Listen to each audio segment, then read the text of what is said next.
আসসালামু আলাইকুম ওয়া রাহমাতুল্লাহি ওয়া বারাকাতুহু। বন্ধুরা, আজকে আমি এমন একটি জায়গায় আসছি, এই জায়গাটা এসে মানে আমার খুব ভালোই লাগতেছে। কারণ আমি এই মাদ্রাসাতে আসছি। জায়গাটা মানে হলো মাদ্রাসা, সিনিয়র মাদ্রাসা নাগাবান্ধা। আমি এই সিনিয়র মাদ্রাসা থেকে লেখাপড়া করছি, এফএম পাস করছি, ইন্টার পাস করছি। তো যাই না হোক, খুব সুন্দর জায়গাটা দেখেন, অত ঘোরা দেখাও।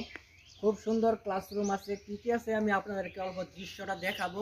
দেখেন, এটা হলো নাগাবান্ধার সিনিয়র মাদ্রাসা। আজকে আমি ঘুরতে এলাম, তো হঠাৎ করে মানে আমার মনে হলো যাই না হোক আমি মাদ্রাসাটাকে দেখাই, কোন মাদ্রাসাতে আমি স্টাডি করছি। তো দেখেন, এখানে লেখা আছে নাগাবান্ধা হাই স্কুল। কিন্তু বর্তমান হাই স্কুল মানে স্কুল হয়ে গেছে, আগে কিন্তু মাদ্রাসা ছিল।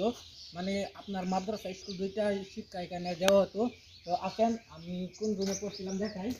এই রুমটার মধ্যে আমি পড়ছিলাম, বিশেষ করে এই রুমটার মধ্যে পড়ে আমি ইন্টার পাস করছি, তারপরে এফএমও আমি এই রুমটার মধ্যেই বসে এফএম পাস করছি। আসেন, তো সেকেন্ড ইয়ার রুম কোনটা ছিল সেটা দেখাই। এদিকে ফাঁকা জায়গা আছে, এদিকে গিয়ে আমরা মানে শীতের দিন রোদ অল্প সময় বিশ্রাম দিতাম, আড্ডা দিতাম। তো আসেন, আমি যখন প্রথম আসছিলাম তখন এই রুমটা ছিল সেকেন্ড ইয়ার রুম। এটা এই রুমটার মধ্যে আমি পড়ছিলাম, সেকেন্ড ইয়ার পাস করছি, সেকেন্ড ইয়ার পরে থার্ড ইয়ার পড়ছি, থার্ড ইয়ার পরে ফোর্থ ইয়ারে চলে গেছি কোন রুমে, হেদিকে চলে গেছে ফোর্থ ইয়ারে। তারপরে এইগুলো সব ক্লাস শেষ। কারণ এটা হলো হল, মানে পরীক্ষার হল ছিল, আমরা এখানে পরীক্ষা দিয়েছিলাম। খুব সুন্দর একটা গাছ দেখেন, এই গাছটা মানে সারাটা বাউন্ডারি একদম এরকম সুন্দরভাবে একটা ছায়া দেয়। আমরা যারা পোলাপান ছাত্রছাত্রী সবাই এখানে বসে মানে প্রার্থনা করছি, দেখেন কি সুন্দর পরিস্থিতি। আর এই দেখছেন আমার পিছনে যে রুমটা আছে, এটা হলো অফিস রুম। আমাদের উস্তাদুল মাহতারাম, যে আমার একদম আত্মার প্রিয়, কত ভালোবাসতো আমাদেরকে। আমি অনেক দূর থেকে আসতাম, আমাদের ধরেন ছাত্রছাত্রী অনেক ছিল, 300-400 ছাত্রছাত্রী ছিল। তার ভিতরেও আমি এই মাদ্রাসার মাঝে উপস্থিত ছিলাম, লেখাপড়া যখন করছি।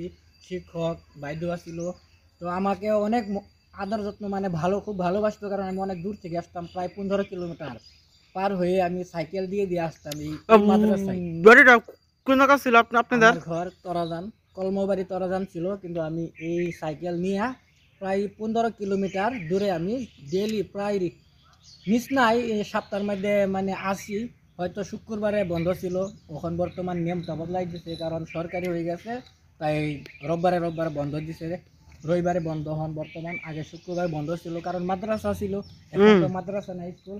এটা হলো আমাদের যে উস্তাদুল মাহতারাম শিক্ষক, তারা এই রুমের মধ্যে বসে, লাইব্রেরি রুম দেখুন কি সুন্দর করে সাজিয়েছে, রং চং করছে, কালার করছে, খুব ভালো লাগছে। আপনারা যখন মানে যে শিক্ষকের কাছে পড়ছেন, এই এখনো কি এই শিক্ষক কি দুনিয়া আছে না মারা গেছে এক দুজন? ইনশাআল্লাহ আমি দোয়া করি আল্লাহ পাক যেন তাদেরকে নেক হায়াত আরো বেশি বেশি আমিন দান আমিন করেন। কারণ আমি জানা মতে দুইজন শিক্ষক নাই, দুনিয়া থেকে চলে গেছে, আল্লাহ জান্নাত নসিব করুক। আমিন দোয়া আমিন। করবেন আপনারা। তো খুব অবশ্যই। ভালো লাগছে, আমাকে খুব মানে ভালোবাসতো, আমাকে জিএস বানিয়েছে। 1 বছরের জায়গায় আমি 2 বছর প্রায় জিএস খেলছি এই স্কুলটার মধ্যে। ইন্টার পাস করলাম, এফএম পাস করলাম এন থেকেই। এখন তো আমি আমার কাজ করতেছি, আমি একটা দোকান দিয়েছি, ইনশাল্লাহ যাই তকদিরে আছে তাই হয়েছে। কারণ সবার কপালে তো আর চাকরি হয় না। যাই না হোক, খুব ভালো লাগছে পরিবেশটা। তো বন্ধু সকাল, তো বন্ধুরা আমার ভাইয়েরা হ্যাঁ আসবে। হুজুর, আর সেদিকে আছে মসজিদ, মসজিদটা দেখে আসি। ওয়ান সেকেন্ড হুজুর, এই যে আপনি যে বুস্তরা যে এই বুস্তরা কি, আমি তো এগুলো তো জানি না। এটা লেখা আছে নো স্মোকিং, মানে আপনি কোনো নিশা জাতীয় বস্তু মানে এখানে খাওয়া ধূমপান যাবে করা না। ধূমপান, নিষেধ। নিশা জাতীয় সিগারেট বিড়ি এইসব খাওয়া নিষেধ। শিকড় করে বা কিবা কিবা খাইতো, কিন্তু বান্ডার ভিতরে না, দূরে খাইতো। হুম। এরকম একটা কারা শাসন ছিল। ও কিন্তু ওখানেও আছে, খুব সুন্দর পরিস্থিতি, ভালো আছে। তো আসেন আমি দেখাই দিই। তো এইখানে পিছনে আছে আছে আমার কাছে। দেখছেন, ওইটা হলো আমাদের যেটা মসজিদ। আমরা সবাই মিলে এই মসজিদের ভিতরে, এই রুমটার ভিতরে নামাজ আদায় করতাম, কারণ এটা মসজিদ। আর এটা হলো পাকঘর, রান্নাঘর। এইখানে মানে যারা রান্না বাড়া করতো, আমাকে এমন মানে ভালোবাসতো। আমরা 3 সাইডে একদম মানে পার্টনার ছিলাম। ডেলি ডেলি মানে এখান থেকে খেয়ে যেতাম, খাইতাম, ভাত তরকারি সব রান্না হতো। নানি বলে রাখতাম, সবাইকে নানি নানি ডাকে, আমাদেরকে মানে খাওয়াইতো। এটা হলো পেশাব পায়খানা রুম আছে এখানে।